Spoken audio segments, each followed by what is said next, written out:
بسم اللہ الرحمن الرحیم، میں ہوں خالد منہاس اور آپ دیکھ رہے ہیں میرا یوٹیوب چینل۔ تازہ ترین اطلاع یہ ہے کہ امریکہ نے کابل کے اندر اپنا سفارت خانہ کھولنے سے صاف انکار کر دیا ہے۔ یہ بات اس وقت سامنے آئی ہے جب طالبان کی جانب سے مسلسل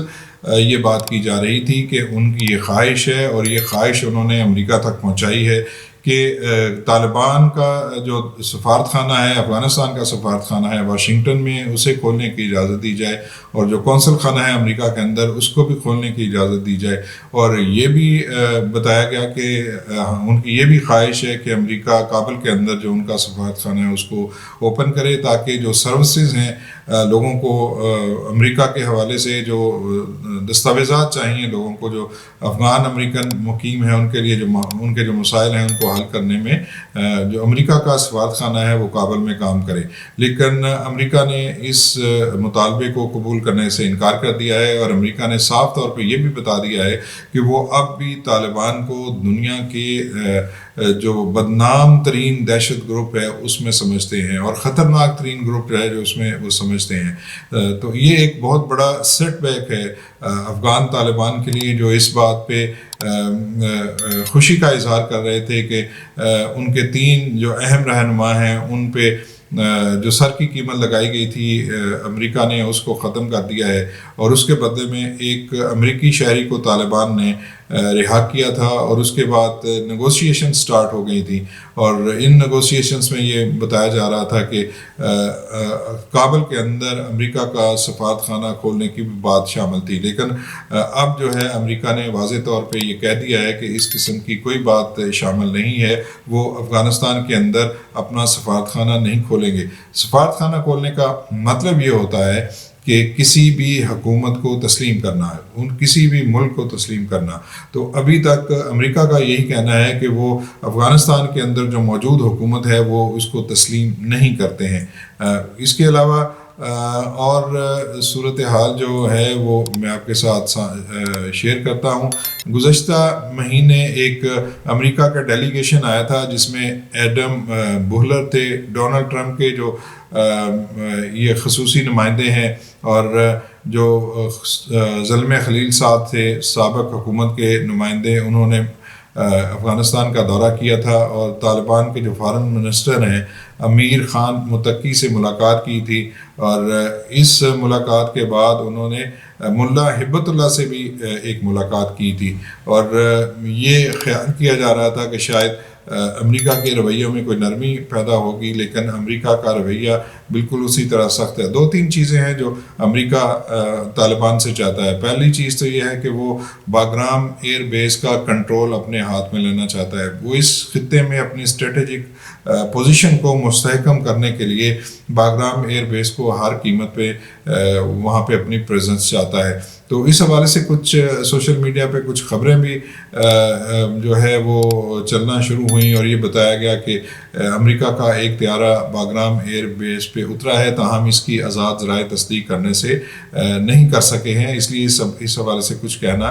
قبل از وقت ہوگا۔ دوسرا چیز یہ تھی کہ ڈونلڈ ٹرمپ نے اپنی الیکشن کمپین میں بھی یہ کہا تھا کہ افغانستان سے نکلنا بہت بڑی غلطی تھی، اور پھر اس سے بھی بڑی غلطی یہ تھی کہ افغانستان کے اندر جو 85 ارب ڈالر کا جو اسلحہ ہے وہ وہاں پہ چھوڑنا اس سے بھی بڑی غلطی تھی۔ تو اب ڈونلڈ ٹرمپ یہ چاہتے ہیں کہ کسی بھی قیمت پہ اس امریکی اسلحے کو واپس لیا جائے، خواہ ان کی قیمت ادا کرنی پڑے یا کسی بھی طریقے سے اس اسلحے کو واپس آنا چاہیے۔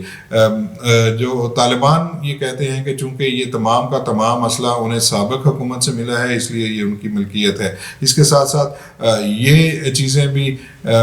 گردش کرتی رہی ہیں کہ جو امریکہ نے اپنا اسلحہ افغانستان کے اندر چھوڑا تھا وہ تمام کا تمام اسلحہ، اگر تمام کا تمام نہیں صحیح تو 25% اسلحہ جو ہے وہ بلیک مارکیٹ میں فروخت ہو چکا ہے۔ کئی ممالک نے اس اسلحے کو خریدا ہے، اور جو دہشت گرد گروپ ہیں ان کے پاس تو یہ اسلحہ پہلے سے موجود ہے، اور پاکستان میں جو کاروائیاں ہو رہی ہیں ان میں یہ امریکی اسلحہ استعمال ہو رہا ہے، اور پاکستان نے بارہا اس کے ثبوت افغانستان کو بھی دیے ہیں، اور امریکہ سے بھی باقاعدہ طور پہ یہ کہا ہے کہ اس کے اسلحے کی وجہ سے پاکستان کے اندر دہشت گردی ہو رہی ہے۔ تو جب تک یہ 2 معاملات حل نہیں ہو جاتے، اس بات کا امکان بہت کم ہے کہ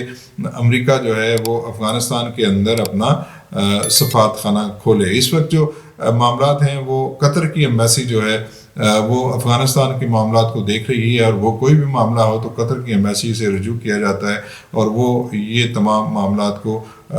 جو ہے وہ حل کرنے کی ذمہ دار بتائی جاتی ہے۔ تو نہ ہی امریکہ جو ہے طالبان کو اس بات کی اجازت دینے کے لیے تیار ہے کہ طالبان کے نمائندے جو ہیں وہ امریکہ کے اندر افغانستان کی نمائندگی کریں، امریکہ کے اندر طالبان کا سفارت خانہ کھولے یا قونصل خانہ کھولا جائے۔ اس حوالے سے بالکل بھی امریکہ نے صاف انکار کر دیا ہے۔ اس کے ساتھ ساتھ یہ چیزیں بھی سامنے آئی ہیں کہ جو طالبان کے اندر گروپ بندی اس قدر شدید ہے کہ خود طالبان ایک دوسرے سے خوف زدہ ہیں، اور یہ بھی بتایا گیا ہے کہ عید کے دنوں میں جب یہ ایک دوسرے سے ملتے رہے ہیں تو ان کے گارڈز جو ہیں وہ ہمیشہ ان کے ساتھ رہے ہیں، اور اس کی وجہ یہ ہے کہ انہیں اس بات کا خدشہ رہا ہے کہ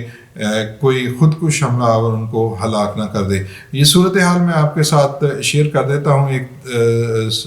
خبر ہمارے سامنے آئی ہے کہ عید الفطر کے دنوں میں عبد الکبیر جو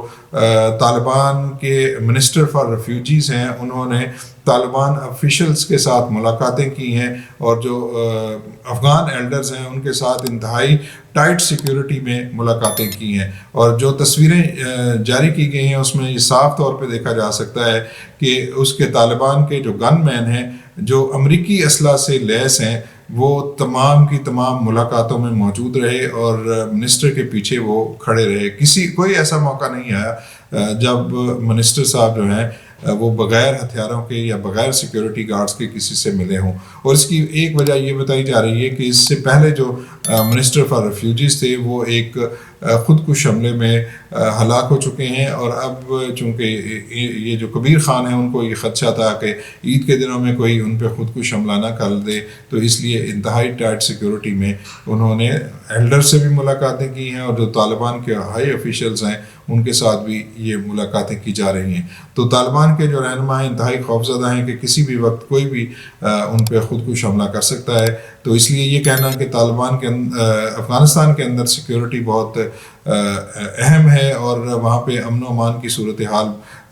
قدرے بہتر ہوئی ہے، تو ان تصاویر کو دیکھ کے اور ان خبروں کے سامنے کے آنے کے بعد اس بات کی مکمل طور پہ نفی ہو رہی ہے۔ یہ تھی آج کی تازہ ترین۔ ملیں گے نئے ولاگ میں، اس وقت تک کے لیے مجھے اجازت دیجیے، اپنا بہت سا خیال رکھیے۔ اللہ حافظ۔